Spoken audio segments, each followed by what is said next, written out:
देखिए, देश के अंदर मोदी एक तरफ विकास के एजेंडे को ले गए। देश का अगर बजट 2014 में 16.5 लाख करोड़ का था, आज 37.5 लाख करोड़ से ऊपर गया। लेकिन जो लोग समाज में अपनी एजेंडा चाहते हैं, उसमें मेरे जैसे व्यक्तिगत राय पूछे गए, तो आज की तारीख में देश में धर्म परिवर्तन का एक सख्त कानून होना चाहिए। आज प्रदेश बिहार सरकार के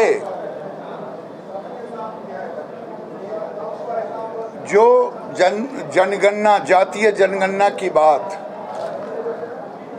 तो जातीय जनगणना से मुझे कोई, मैं उस जातीय जनगणना के साथ खड़ा हूं, लेकिन जातीय जनगणना में ये भी होना चाहिए मुसलमानों को भी जात के श्रेणी में लानी चाहिए, क्योंकि फायदा लेते हैं जातीय जनगणना में हो।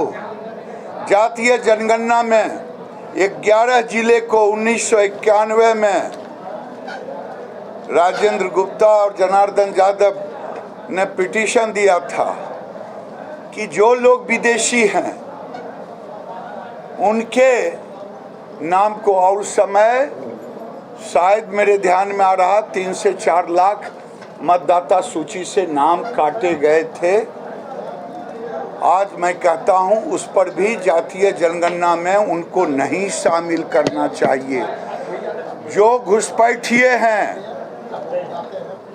राजनीतिक दृष्टि से भले जो कह लें, लेकिन जातीय जनगणना से उनको, चाहे रोहिंग्या हों, चाहे बांग्लादेशी घुसपैठिए हों, चाहे 1991-92 में निकाले गए जो हैं, उनके परिवार को भी उस जातीय जनगणना में नहीं शामिल करना चाहिए।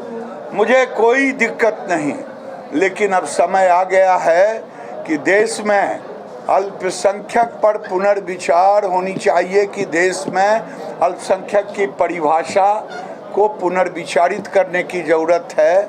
जब मदनी खुद कह रहे हैं कि मैं तो अब अल्पसंख्यक नहीं हूँ, तो अल्पसंख्यक शब्द को हटा देनी चाहिए, ये मैं कह रहा हूँ, क्योंकि हम ऐसे भी नारा लगा रहे हैं, सबका साथ, सबका विकास, सबका विश्वास, सबका प्रयास। मैं आज के लिए